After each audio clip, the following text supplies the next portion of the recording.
Sponsored by Snatchback.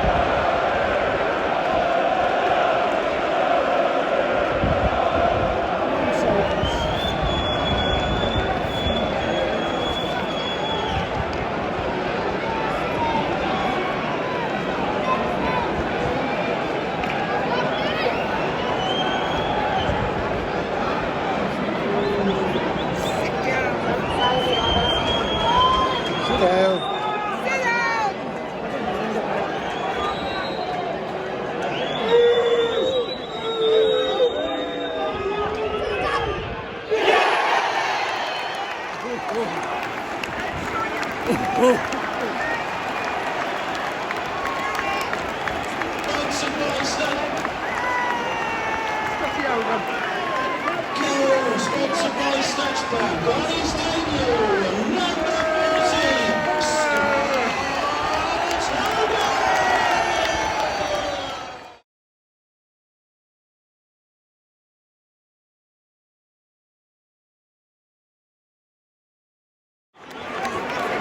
scorer for the Blues, sponsored by Snatchback, number 3, Christian. Oh dear.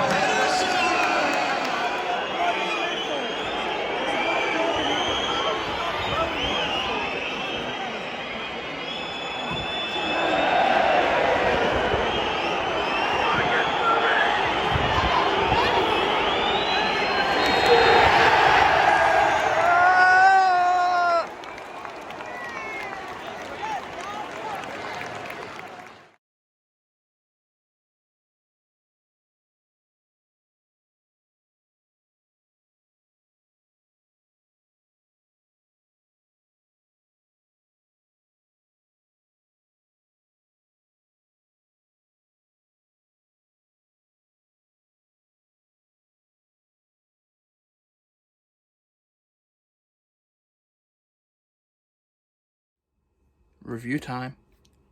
So, as I said, time to review the game against Nottingham Forest at home.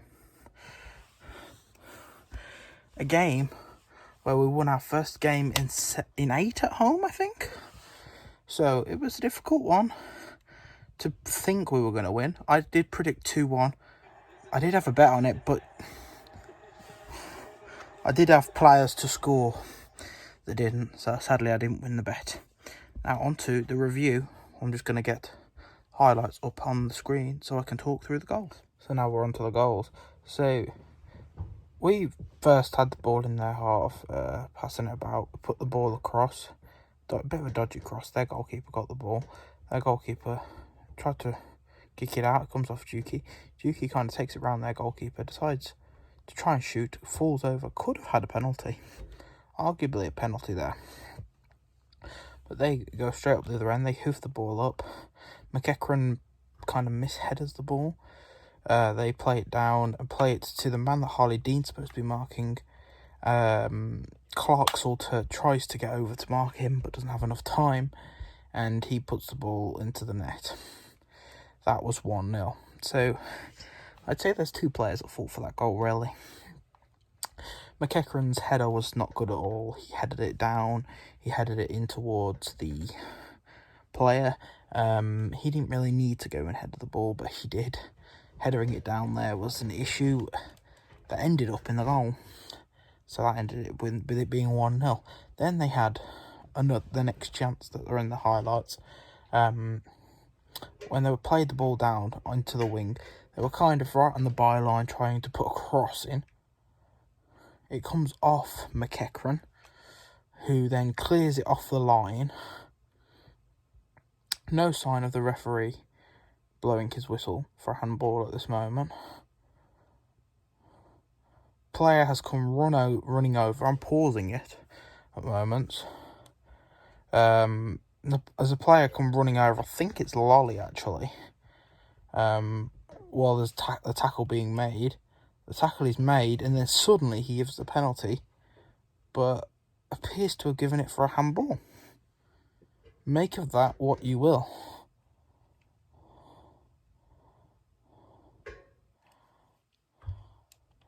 he definitely, it kind of hits his arm, but doesn't hit it. It hits his arm, but awkwardly, and he clears it. So, who knows, really. Then they take a penalty, putting it into Lee Camp's bottom left, but Lee Camp saves it. He finally dives the other way. It was a miracle. Lee Camp dived the other way. Maybe there was a tell. Maybe Grabban has a tell. Who knows? Lee Camp doesn't normally dive that way. He dived that way. We got the ball. Pedersen cleared it out. We're not going to show the full flowing thing. Okay, we've got it in the other end. Gardner plays it over the top to Bella, who fakes across and cuts back onto his left foot. He pings it into the box. Lovely header down by Juki to Hogan, who has moved into a position that we have not seen since Che Adams was here, really. Now, everyone's slagging off Hogan, and I'm going to kind of be the complete opposite of those people at the end of this vlog. And Hogan puts the ball into the net. Actually, he's marked by 3 players at that moment, so he had to get it in that middle. He scored the goal on his debut. Lovely to see the team come together. Lovely to see everyone be as one. A corner kick gone into the middle. There is about 3 players who try and win the header. None of them do. It comes out to the edge of the box. Gardner has a shot, and it went over the bar.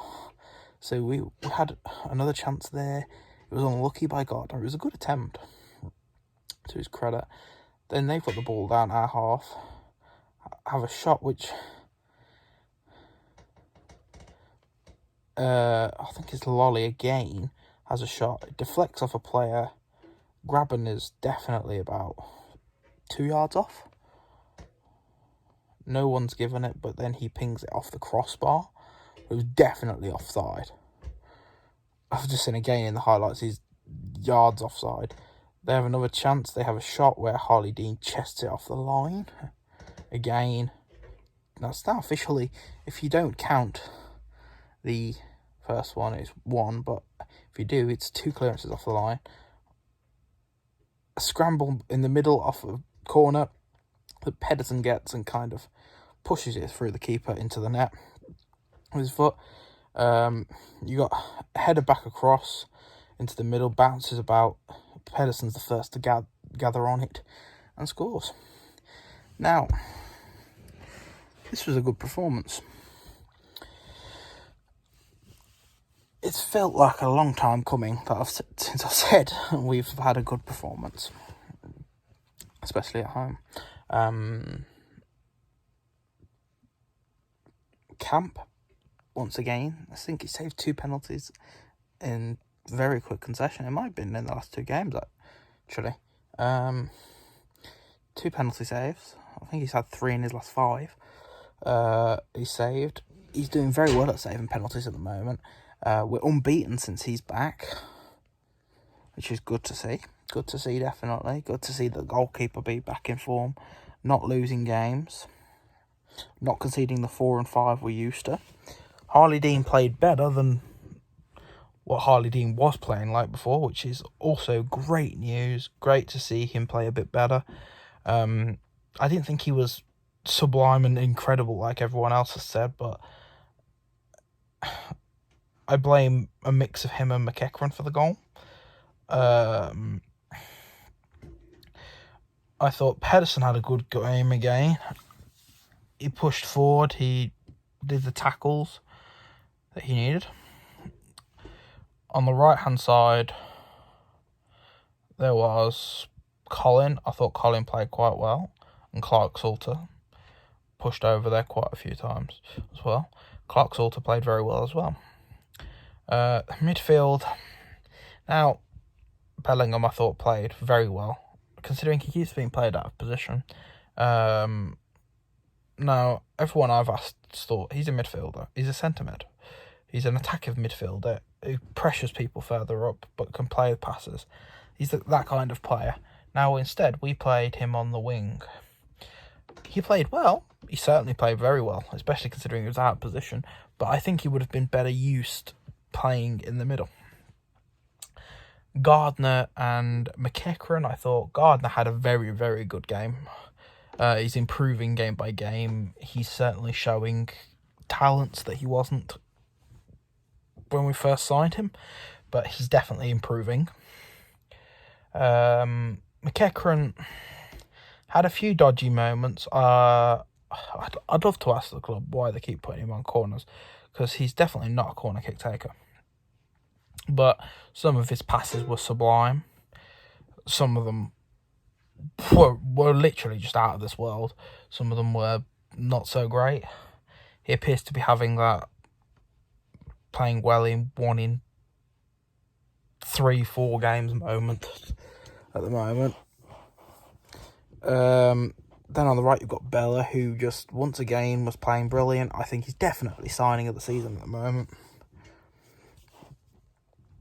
Up front, you've got 2 men playing 2 up front.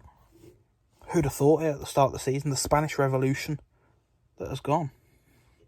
I will be recording a vlog on my thoughts on the transfer window, which will be coming soon. Sooner than a signing. Put it that way. Up front, we had Juki. Juki played all right. He missed 2 pretty good chances. There was a ping onto the front post that he headed wide when he got to the ball before the defender. The defender was behind him. He could have probably put it on target. And that one where he took it off the goalkeeper, tried to take it round the keeper and put it in.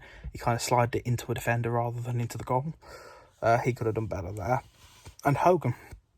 I thought Hogan... I'm giving Hogan my man of the match. I thought he was running about a lot. He was running around for 80-odd minutes, non-stop. He was pressuring them up front. He was forcing them into playing passes they didn't want to play. He was in the position for the goal. Now, yes, it was a 2-yard, 3-yard tap-in, but at the end of the day, he had to be there. He was positioning himself really well. And it was great to see him there. And Juki have a partner again. We have not seen that since the Che days. Sunyik came off the bench and played all right. He certainly put a lot of pressure on Watson, which was a good move. Magoma was dreadful again. Standard Magoma. At the moment. Yeah. Roberts played well.